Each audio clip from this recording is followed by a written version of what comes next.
Coaching സെന്ററുകൾക്കെതിരെ നടപടി. ബേസ്മെന്റിൽ പ്രവർത്തിച്ച 10 coaching സെന്ററുകൾ സീൽ ചെയ്തു. ഡൽഹി മുനിസിപ്പൽ കോർപ്പറേഷന്റേതാണ് നടപടി. വിനീത വി ചേരുന്നുണ്ട് കൂടുതൽ വിശദാംശങ്ങളുമായി. വിനീത, ഡൽഹി IAS കോച്ചിംഗ് സെന്ററിലുണ്ടായ അപകടത്തിനെ തുടർന്ന് ഇപ്പോൾ മറ്റ് കോച്ചിംഗ് സെന്ററുകൾക്കെതിരെ നടപടി ഉണ്ടായിരിക്കുകയാണ്. എന്തൊക്കെയാണ് വിശദാംശങ്ങൾ?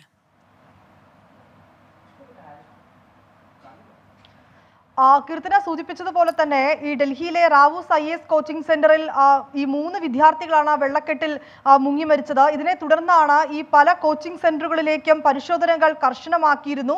ഇതിന്റെ ഫലമായിട്ടാണ് ഡൽഹി മുനിസിപ്പൽ കോർപ്പറേഷൻ നടത്തിയ പരിശോധനയിലാണ് ഈ നിയമങ്ങളെല്ലാം ലംഘിച്ചുകൊണ്ട് 10ഓളം ഈ കോച്ചിംഗ് സെന്ററുകൾ പ്രവർത്തിച്ചിരുന്നതായി കണ്ടെത്തിയിരുന്നത്. പല കോച്ചിംഗ് സെന്ററുകളും ഈ കെട്ടിടങ്ങളുടെ ബേസ്മെന്റിലാണ് പ്രവർത്തിച്ചിരുന്നത്.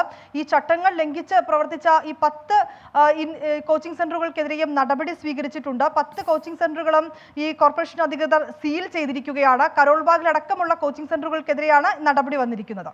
കീർത്തന. ശരി, വിനീത വിജിയാണ് വാർത്തയുടെ കൂടുതൽ വിശദാംശങ്ങൾ നൽകിയത്. മറ്റു